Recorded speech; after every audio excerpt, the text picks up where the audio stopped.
When you're retraining your core, you want to pair it with breath. There's multiple reasons why we do this, which I'm not going to get into right now because that could be a whole video in itself.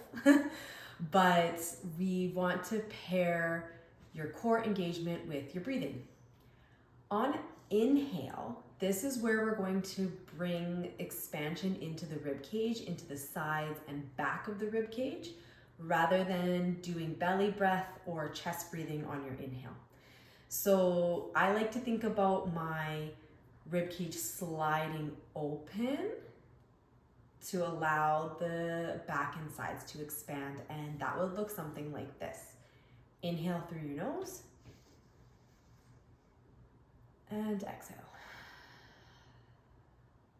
So I was maybe doing it a little aggressively there to show you on camera, but you do want to try to keep that breath organic, don't force it, and just guide it into the rib cage. On exhale is when you're going to feel that lower abs or those deep core muscles engage. And what that is going to feel like is a tension or a tightening in the lower abdomen, and you want this to be felt first. So when you exhale, you're going to blow out your mouth like you're blowing out candles. This slows down your breath and really gets you to feel what's happening in your core. And you want the bottom to engage first and lift up. You don't want it to bear down, harden, or bulge. And I'll show you what that looks like. I was sitting on a little block because my hips were tight. So if you're going to be doing it in sitting, you could always use that as a tip if you also have tight hips. So if I'm doing this on my back, this is what it will look like. So you're going to inhale into the back and sides of your ribs. And then exhale, bottom up.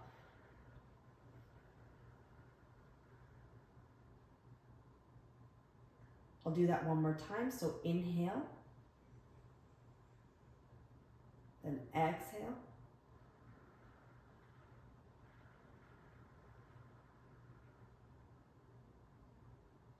So notice that there wasn't any hardening or bulging of my belly. One thing to also note when you're laying down is that you're not too tucked or too arched in your pelvis, so that you're feel like your tailbone is flat on the ground, and that is just going to allow you to access your core easier and be more comfortable for your body. So that is what it will feel like to engage your deep core, and you can dabble with that in a number of positions. So sitting, standing, laying down, hands and knees. Once you have focused on it and you get the feel, you can apply it functionally into deadlifts, squats, any of your exercise movements. So enjoy being curious with your body and connecting with your deep core.